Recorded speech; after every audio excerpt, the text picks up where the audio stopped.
El ciclo de Otto es el ciclo que utilizan los motores de gasolina y diésel para generar trabajo.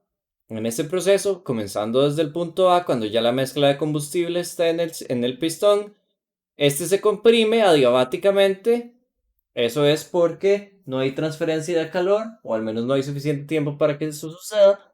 Y en el punto B, manteniendo el volumen constante, se genera una explosión que saca toda la energía química del combustible. Y por lo tanto el calor entra al sistema.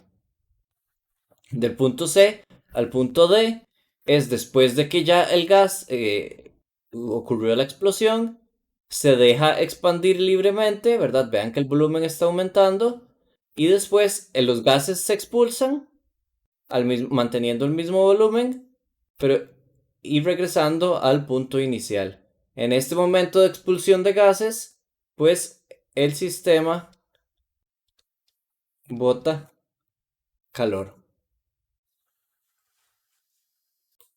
Ahora bien, ¿cuál es una forma de saber si está entrando o saliendo calor? Bueno, pues en este caso tenemos dos adiabatas, ¿verdad? Entonces dos líneas en las que hay proceso adiabático. No puede entrar ni salir calor por esas líneas. En estas líneas vemos que aumentamos de adiabata, ¿ok? Entonces como aumentamos de adiabata tiene que haber entrado calor para que pueda suceder esto. ¿Ok? Y aquí más bien bajamos de adiabata. Por lo tanto, el calor escapa más bien. Entonces, una forma de acordarse más bien es ver el ciclo.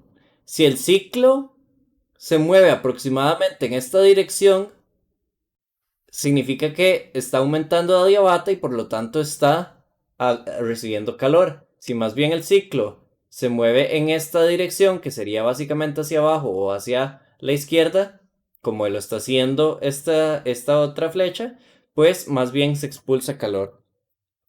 El trabajo siempre va a ser el área bajo la curva. ¿Ok? Entonces, ahora hablemos de las particularidades de los procesos. De nuevo, no se nos olvide usar la primera ley de la termodinámica.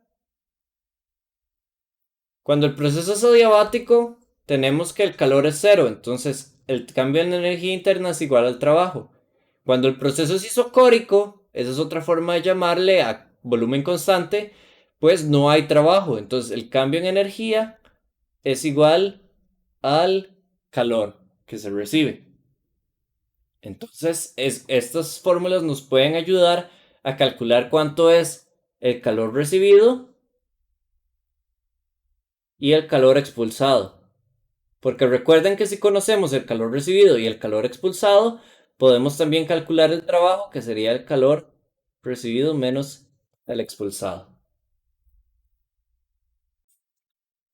Cuando el volumen es constante, que son en estos lapsos en los que recibimos y expulsamos calor, pues el calor es muy sencillo de calcular porque básicamente se utiliza la fórmula que es el número de moles por el calor a volumen constante por el cambio en temperatura.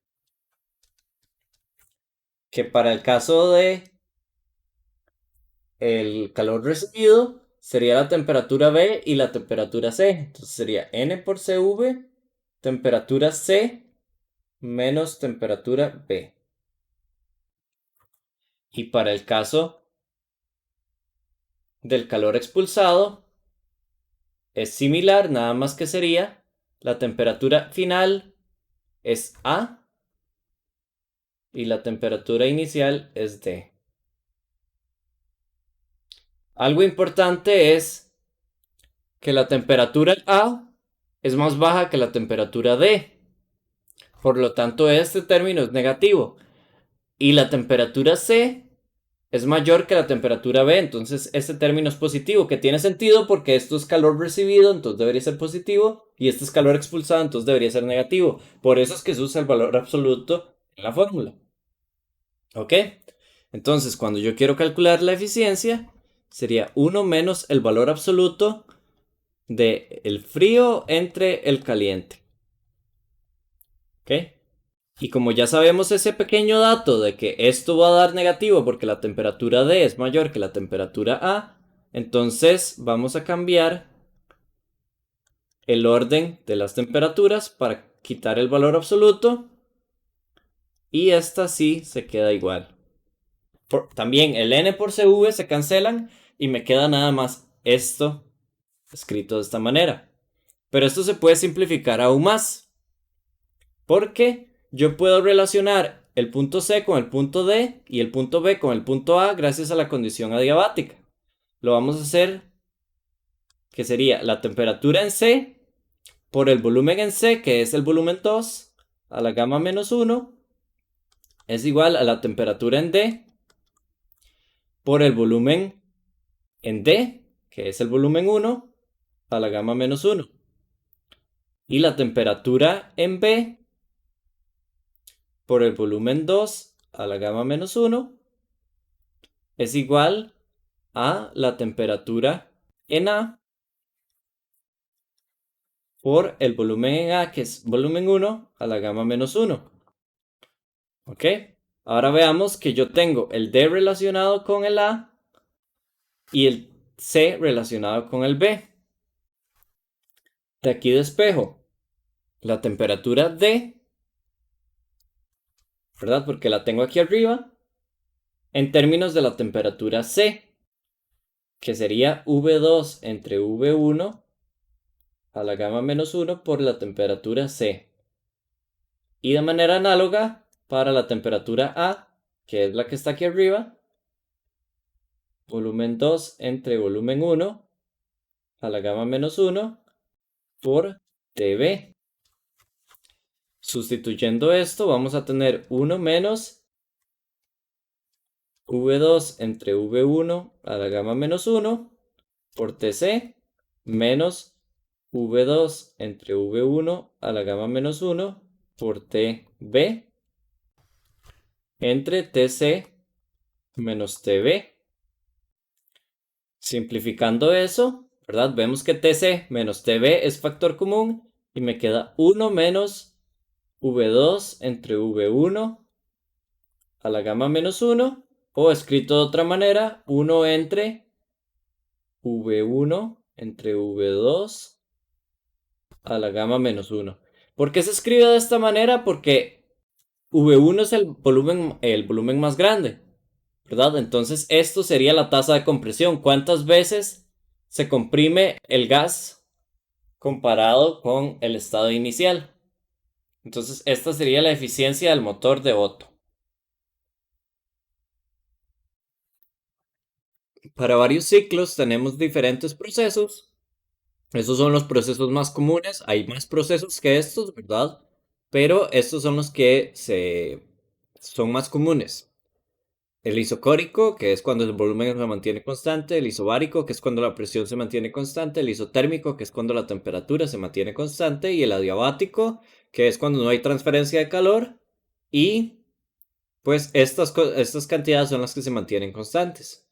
Ahora bien, tenemos que para el proceso isocórico, como no hay cambio de volumen, no hay trabajo. Para el proceso isotérmico, como no hay cambio de temperatura, no hay cambio de la energía interna. Y para el proceso adiabático, por definición, no hay calor que entre al sistema. Entonces, eso nos simplifica mucho las cosas y por eso aquí puse esta columna de atajos, porque en el isocórico, el calor recibido se puede calcular de la energía interna fácilmente. Para el isotérmico, el calor se puede calcular del negativo del trabajo, pero el trabajo ya es negativo, ¿verdad? En la fórmula, entonces se cancela el menos que tiene la fórmula, ¿ok? Y pues, para el proceso adiabático, podemos calcular el trabajo de esta forma, o podemos usar el atajo y decir que el trabajo es el cambio de la energía interna y lo calculamos con esta otra expresión. Hay que tener cuidado porque esta expresión requiere temperatura y esta requiere presión-volumen y hay que saber cuáles datos tengo yo disponibles.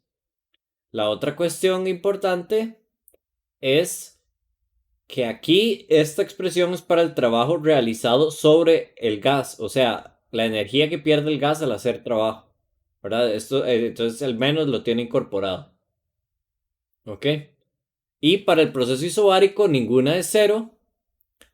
Entonces, pues no hay, como por así decirlo, atajos. Pero sí sigue cumpliendo con la condición de que la capacidad a presión constante es igual a la capacidad a volumen constante más R. Entonces sí cumple con eso. No es un atajo, pero sí es una relación útil que uno puede utilizar.